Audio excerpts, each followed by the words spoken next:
Hello everyone, thank you so much for tuning in to our podcast today. My name is Mayte Cruz, your host. We will be discussing a very pressing issue that has come up, especially during this past year. We have a very special guest joining us today, Dr. Helena Abbott, speaking to us all the way from London, England. Doctor, would you like to talk a little bit more about what you do?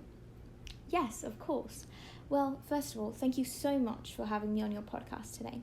So I am an epidemiologist, which means that I study patterns in diseases, risk factors, and what kinds of effects that they have on humans. Great, so getting started on the actual topic of today's podcast. We will be talking about the crisis we currently have around the world that has been produced because of the COVID-19 virus. Many people are wearing masks in order to help stop and slow the spread of this disease.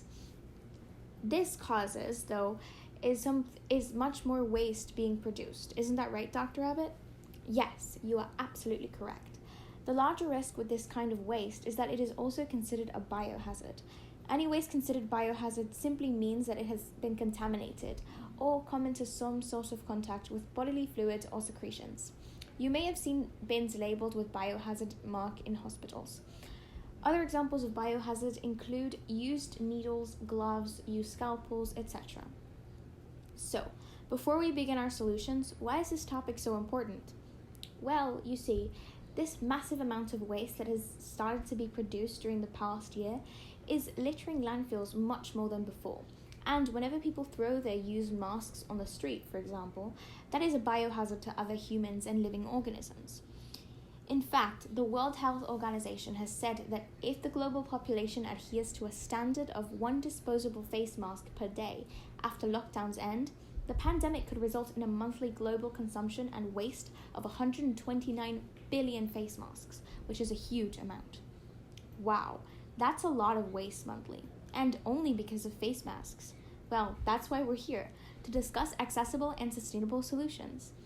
And how would this affect more local communities like my school, ANS, or even just Nicaragua in general? You guys would be largely affected because your landfills are already very full. And even some people live near them, which will put them at an elevated risk of contracting COVID-19 by secondary contamination through means of masks and other biohazard waste being produced. At your school specifically, people are going to be interacting with each other, and maybe someone will dispose of their mask in a bathroom or within the parameters of the institution, which will then fly to other places due to the wind. We have to remember as well that this won't just affect humans, but also pollute oceans and natural habitats even more than they already are. Absolutely. Also, recently it has been discovered that the coronavirus can survive on inanimate hard surfaces for up to 9 days, making the risk of contamination higher. Exactly, and that's why people should care about this. There are so many risks involved if this infectious waste is not handled properly, and that will definitely directly affect everyone. Thankfully, there are some people and organizations already acting on this issue. Great, let's move on to different solutions. First, I want to talk about one that has been quite popular lately, which is utilizing reusable face masks. Many people on the street are already wearing these, and they're great for an array of reasons. Yes, firstly, they have the benefit of being reusable, so you just wash them every time you wear them and you can wear them again. They can also be sewn with an extra layer or two for extra protection and filtration purposes. Another thing that people like about them is that you can buy them in different colors, patterns, sizes to fit your face and your personality. It is also a one-time purchase, so it isn't like you have to buy another box because you ran out, because these are simply reusable. However, it's definitely not the perfect solution. Some people are hesitant to reuse a mask after just one wash. These masks are also more expensive than the disposable ones, so they aren't as accessible to some groups of people. Another thing is that they aren't as effective as, for example, N95 masks, which unfortunately are disposable and are one of them that a lot of people are wearing right now. Now, there's quite an interesting solution being developed by two Frenchmen. Jean-Marc Neveu and Olivier Civil started a recycling group called Plaxdale in 2017.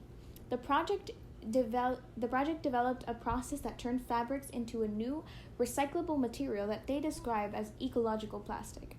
But almost as soon as the face coverings became the standard attire to help fight the spread of COVID-19, The pair noticed disposable masks strewn around the streets and parks of their town in Châtellerault, France.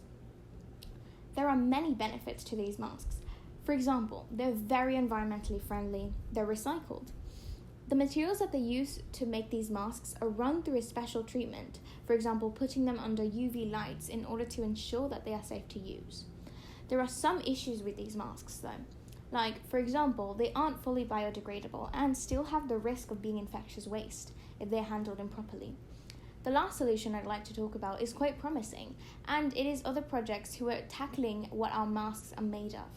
The French company Chanvreux have created a mask made primarily from hemp, while in Australia, researchers at the Queensland University of Technology are experimenting with a disposable product made from agricultural waste. So, Mayte, what are your thoughts on this? Well, biodegradable options are exciting alternatives to reduce the fossil fuels needed for the creation of plastic-based masks, but they don't absolve the wearer from the responsibility of what happens afterwards. Bio-based masks often need their own composting solutions because in landfills they can produce high amounts of the greenhouse gas methane when anaerobic bacteria feed on the organic material. Methane is known to be significantly more potent than carbon dioxide. The truth is that as long as we think about sustainability and disposable face masks, we have to keep in mind that we will have to wrestle many environmental trade-offs, such as the one I just mentioned. Do we really want to risk it just to put more methane into our atmosphere? Exactly. So, what have we learned today? No solution is perfect. All of them have the upsides and downsides.